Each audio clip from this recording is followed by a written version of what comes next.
Singer Natalie Cole is a woman who has continued to soar in her career. With a new marriage, new music, and a new television show, life is looking awfully good these days.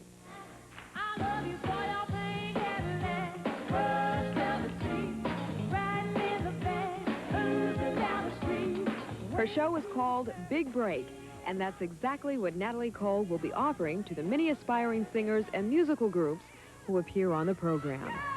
When something is wrong with my baby. Each week, new acts will compete in 3 categories: soloist, Let me drive you crazy a little bit. group, and young performer, with one overall winner chosen by members of the studio audience. What do you win? Money, of course. Lots of money? Lots of money. The winner of there's Big Break Artist of the Week, because it's a weekly show, and then there's the end of the season. They all come back to compete for Big Break Artist of the Year, which is $100,000. Stay away from you. In addition to new acts, Big Break will also feature performances by some of the biggest names in business. Just as long as you can stay. I'm calling as many people as I can. Patty will be doing our show, and Smokey has already done it. Howard Hewitt, Regina Bell, Michael McDonald. They've just been lovely. Yeah. And James Ingram came on, and all of them have said to me when they walked in that how impressed they were with just the look of the show, first of all. And then after they finished doing their part, and I, got to talk to them for a couple of minutes, and afterwards they really felt good. They said, God, this is really nice. Looks like you really got something here. That was it for the show. So, let's get down to the brass tacks, girlfriend. Yes. Let me see We the haven't rock. talked in Yeah, we so haven't talked. long. We have not talked. Where's Yeah, the rock? Matter of fact, the last Here time it we is. talked, it was a hotel room. I think it was a Yes, hotel room yes. out here. Not bad, not bad. It wasn't easy, but then again, good things come to those who wait. And I certainly have been waiting as long, along with a lot of my friends, Women have a tendency to pick men that are not really available to them. I also had a problem when I was younger of always being looked at as the daughter of Nat King Cole, and never really as myself. And I ended up, taking my desires and my wishes and all my dreams and putting them in a letter to the Lord. And I wrote this letter, and I think my husband still has it. It's October 21st, 1988. And why I had never done this before, I will never know. But for some reason, it just came to me that this is what I need to do. So I wrote a letter to the Lord, and I said, now, Lord, you know that I am not a good judge of character these days. My son and I, we need a good man. We need someone that loves you and that will love us.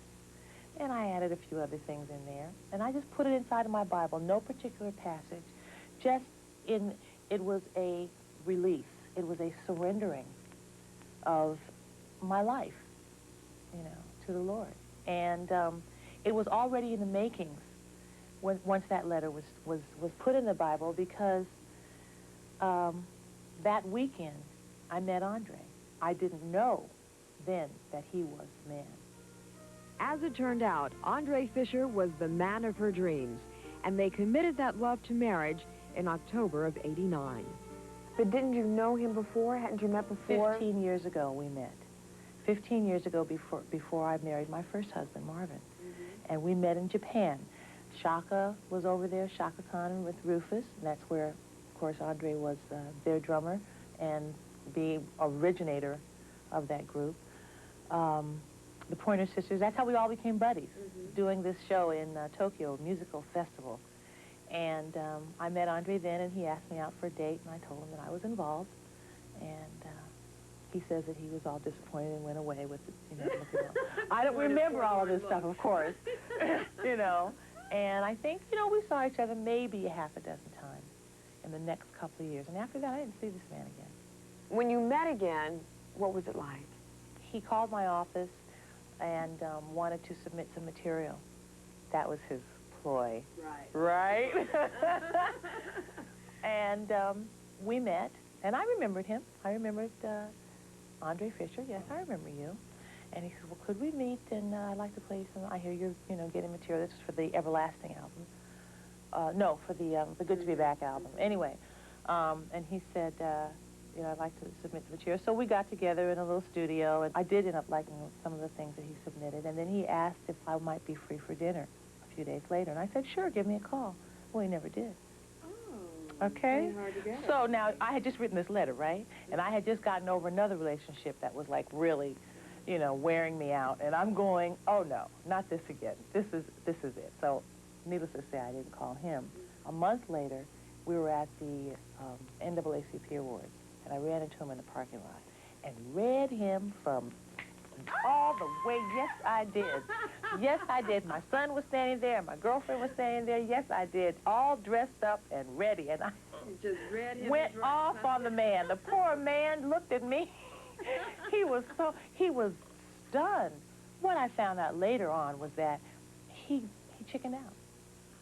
He didn't think that I'd say yes, and he wanted to save himself the rejection, so he just didn't call it off. So we went through that, and I did what I did, and I walked away. And after that, whatever communication, business-wise, was done between him and my manager. In January of '89, he came up to Lake Tahoe. Now, this is normal to me, that a producer comes to see an artist that they're getting ready to work with if they've never, maybe seen them perform or whatever. So I thought, that's fine, come on up. He said, I'm going to bring my children. I said, fine. And that weekend, Andre told me that he'd been in love with me for many, many years. Oh, my, you just melted like a stick of butter in a frying pan. Yeah. No. Both Natalie and Andre have children by previous marriages. But are there any plans for expanding their family? We've talked about it, and just the fact that we've talked about it, I guess, is kind of powerful in itself. We may decide not to, but these days, women are having babies much older, and certainly in the Bible, they had babies when they were very old, and I think that if it's meant to be, it would definitely be a blessing. What would you say has been the greatest blessing? The greatest blessing is finding myself. I have a wonderful family. My children love me, my husband loves me, and it just so happens that I have a nice job, too.